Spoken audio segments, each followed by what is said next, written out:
your blessings, name them one by one.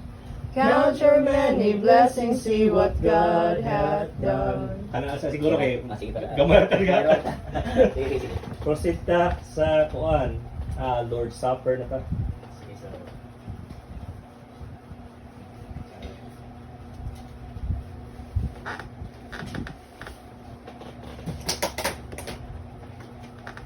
So para sa mga channel ko ni ang partake sa Lord Supper.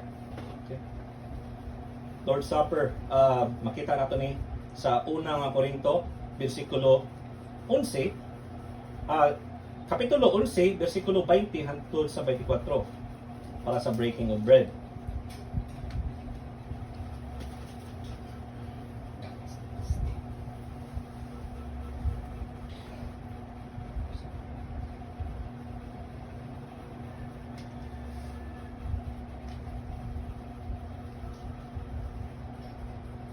Hangtod sa 24. Apan sa dihang managtigom kamo, ang inyong ginakaon dili naman ang panihapon sa Ginoo. Kaysa inyong pagpangaon, ang matag usa kaninyo isig ilog sa pag-una o kaon sa iyang kaugalingong panihapon. Ug samtang ang usa walay kaon, ang uban maayo ng pagkahubog. Unsa, wala ba kamoy mga balay diin adto kamo makapangaon o makapanginom? O buot ba ninyo pagatamayon ang iglesia nga iya sa Dios o pagapakaulawan ang mga kabos? Unsa may akong igaingon kaninyo? Dayigon ko ba kamo tungod niini? Dili gayon. Tinuod ako mudayig kaninyo tungod niini.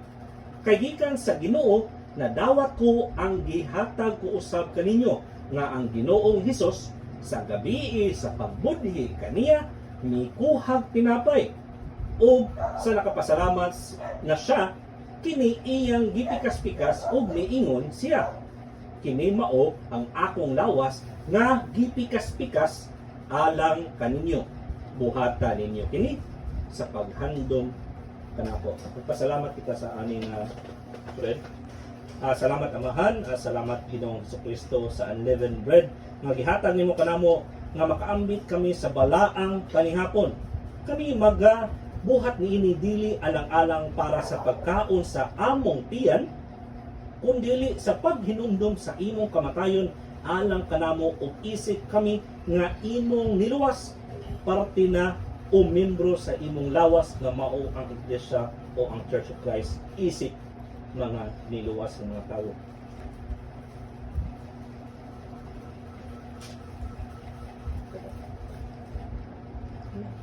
Ako.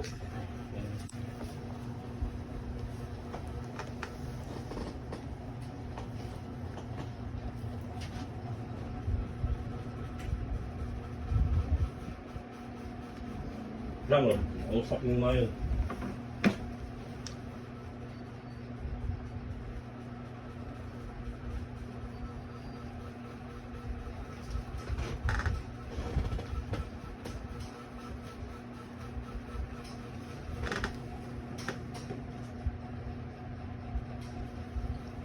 Sa dason, ipison lagi ako.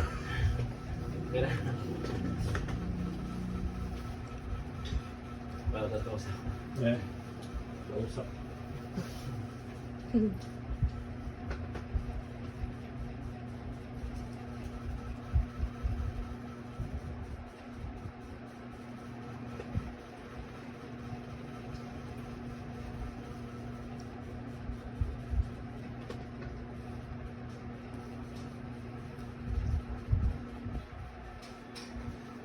So, mo-partake mo ta sa dugo ni Kristo. I-continue lang ako sa 1 Corinthians chapter 11 verses 25 to 29. Sa maong paagi usab, tapos sa panihapon, ang kupa ikuha niya nga nagingon. Kining kupa mao ang bag-ong pakigsaad diha sa akong dugo.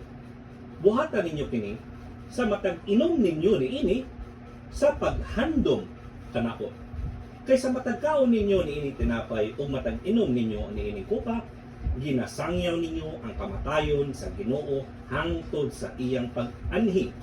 Busa, bisan kinsa nga magakaon sa tinapay o magainom sa kupa sa Ginoo sa paagi nga dili takos, makasala batok sa lawas ug dugo sa Ginoo.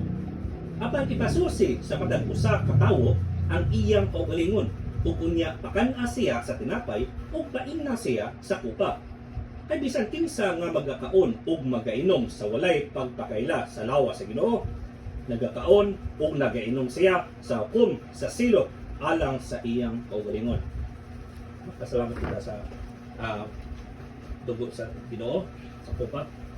Nagapasalamat usab kami ni ining wine nga nagrepresenta sa imong dugo Ginoong Hesus, imaan sa bag-ong kasabutan kanamo o kutob sa madawat sa imong kamatayon.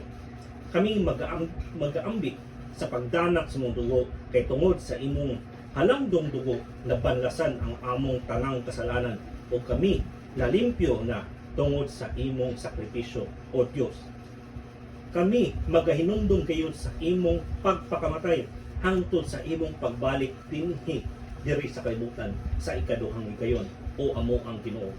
Kay kining iglesia imuhaman kay gipalit mo kini pinaagi sa imong kaugalingong dugo.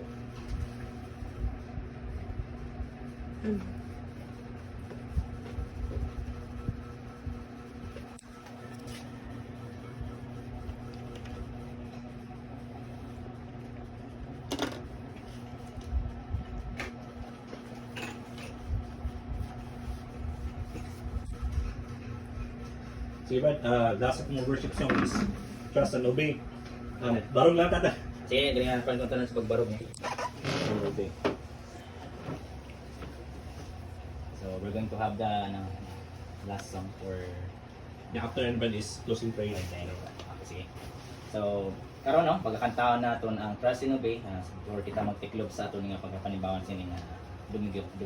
Ano? So, when we walk with the Lord and the light of His word. Okay, ready?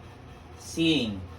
When we walk with the Lord and the light of His word, what a glory He sheds on our way. While we do His good will, He abides with us still, and with all who will trust and obey. Trust and obey, for there's no other way to be happy in Jesus, but to trust and obey. Not a burden we bear, not a sorrow we share, but a toil He will richly repay. Not a grief nor a loss, not a frown nor a cross, but it's best if we trust and obey. Trust and obey, for there's no other way to be happy in Jesus, but to trust and obey. But we never can prove the delights of His love until all on the altar we lay. For the favor He shows and the joy He bestows are for them who will trust and obey. Trust and obey, for there's no other way to be happy in Jesus, but to trust and obey. Then in fellowship sweet, we will sit at His feet, or will walk by His side in the way. What He says we will do, where He sends we will go. Never fear, only trust and obey. Trust and obey, for there's no other way to be happy in Jesus, but to trust and obey. So, gipangabay sa pagduko sa atong ulo, kag pagpiyong sa atong mata, sa pagdayo sa himaya sa atong closing prayer. O amay nga himaya do sa langit kag mga sulitaan.